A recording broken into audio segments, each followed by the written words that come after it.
What's going on YouTube? My name is Marcus, aka Apostle, and today I'm going to show you a couple lesser known gauntlet combos. There's going to be a lot of cutting in this as I'm going to have to like jump around, so I apologize for that already. But basically this is going to be more of a beginner video as it's showing gauntlet combos, but it also, you might figure out a few things that you haven't known before, so maybe you'll learn something here. I hope so. That's why I'm making this video. I'm going to start out with something really basic. If you throw a toxic cloud and you go into it and you shoot an ice, you're going to freeze yourself. Super basic, but some people don't know that, so I figured I'd show it to you guys. There's a lot of things that go on with freezing in this game, and you may find yourself wondering like how you got frozen a lot of times. I'm going to show you a few of those. So basically you can get frozen anytime you're standing on ice. As you see here, if you hit wind at the bottom of someone's feet, it'll freeze them. If you can do the same thing with stone, it'll also freeze them. And then you can throw down ice underneath them, or if there's just ice around them, you can hit them with a boulder, and it also works with a tornado. So yeah, there's a bunch of different ways that you can get frozen on ice. So just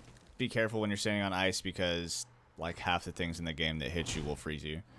I feel like getting frozen is like the most complicated way that gauntlets interact, because the frost kind of interacts with everything in sort of a weird way, you know? Alright, but we're going to move on to a couple other things. So with boulders, a lot of people don't know that if you throw a boulder, we'll do it here. So it hit the top of that tree there. Let's back up. Same thing. If you hit it with wind, it'll actually push the boulder and it'll go way further.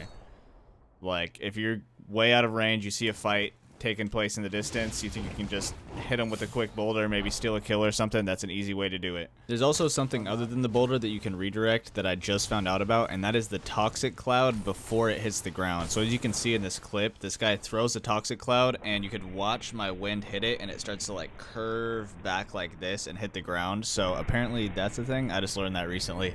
So yeah, that's something you could do on purpose sometimes, I guess. So yeah, try that out. You could also take toxic, throw down a toxic puddle and wind it, and it'll make toxic clouds, and then you could turn those toxic clouds into dragon fire, or if you really just want, you could just shoot the toxic puddle and that'll turn into dragon fire. I don't think you actually have to even hit the toxic puddle. If you just shoot close to it, your fireball will keep going, as you see there. I'll do it one more time.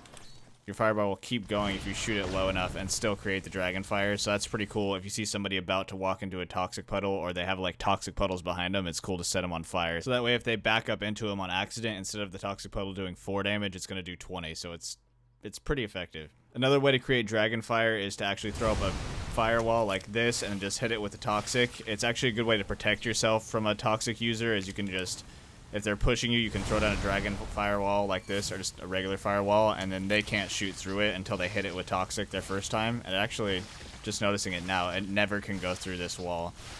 Whereas if you shoot like a fireball, it'll go straight through it. So if you're using fire and they're using toxic, throw down a firewall in between you guys, and you basically have a shield that they can't get through unless they take damage. And once they hit it with toxic and turn it into dragon fire, it's going to do a lot of damage, so it's pretty strong.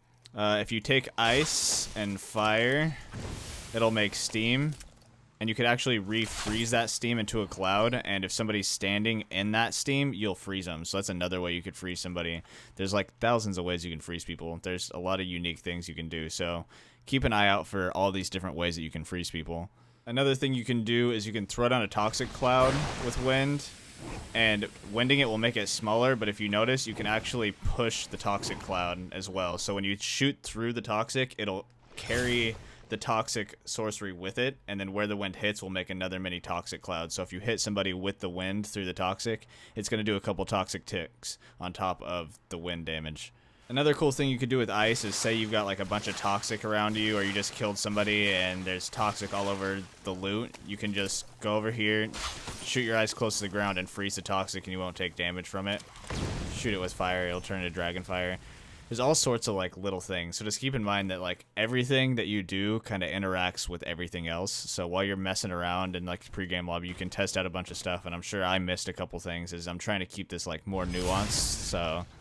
So we'll see what else we can bring up here. Lightning basically does the same thing. It just stuns everybody. So if you shoot ice, it'll electrify it, and then you get shocked. So if you see someone staying on ice, you got lightning, you can shock them pretty easy. You could actually do that really well if you combo it with your frost sorcery. Once they're frozen, you could actually hit them with lightning and then keep shooting, and you'll be able to hit them easy because they're frozen, obviously, and then you'll get the extra 2 damage off, because if somebody's frozen, you only do half damage. So the first shot of lightning is going to do half damage, and the next 2 are going to do full damage, and then on top of that, they'll be stunned, and you can just keep hitting them like that because they'll be an easy target. So keep in mind that ice and lightning goes really, really well together. But I mean, lightning kind of does the same combination with everything. It just stuns everybody. So tornado, it'll stun people. Toxic puddles, stun people. Don't think it combines with flame at all. Yeah, it doesn't combine with flame. No, that was the water. So you can electrify water too as well if you see water. What does combine with flame is stone. So you just hit it like that, make a real long trail of fire. Pretty nice. That's a common one. I think that's basically everything I got. The main things were just like teaching you guys how you're getting frozen all the time, because I feel like that is kind of hard to figure out. If you found this video helpful, be sure to check out my live stream down in the description below. I stream every day, and I'm willing to like answer questions, or just hang out, say what's up, play some games together. I've been wanting to do viewer games, and just wanting to play with more viewers lately. So if you guys are interested in that, be sure to check out the live stream. I post a lot of Spellbreak content here, so be sure to subscribe. And if you found this video helpful, be sure to like it, because it really helps the video grow. Anyways, once again, I'm Marcus, aka Apostle, and I hope you guys enjoyed.